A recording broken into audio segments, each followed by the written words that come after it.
Ano po ang Yes. ating first point, Ma'am Tony? First point for us to feel good is to understand the who of image. For everyone ba yan? Importante ba yan sa atin? And sino ba tayo? Okay. The who of image is we are born, pinanganak na tayo in the likeness of our Creator. So, hindi Yes. tayo mali, hindi tayo mistake.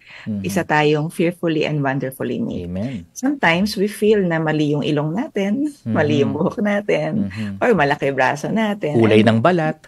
kulay ng balat, ano pa, height, Mhm. and even yung shape, no, na bakit naman kasi itong napuntang shape sa akin.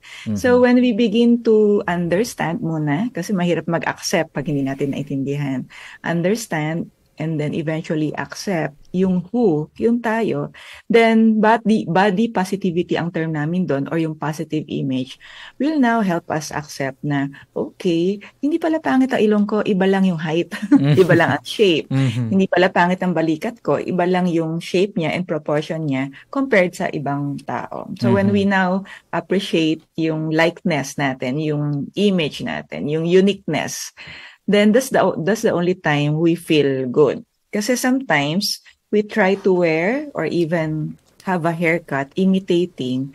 So for a while it gives us that look good feeling, baliktad.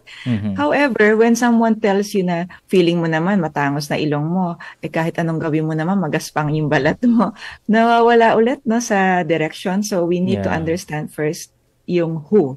Sino ba? Ano yung uniqueness natin? Ano patungo sa who na no matter how different we are valued, we are important. So the confidence, meron na tayong confidence.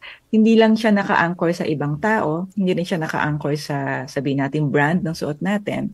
Ang confidence natin nanggagaling din sa kay God, no, kung sinong gumawa sa atin. So when the who is clear sa image, mas excited na tayo dun sa susunod.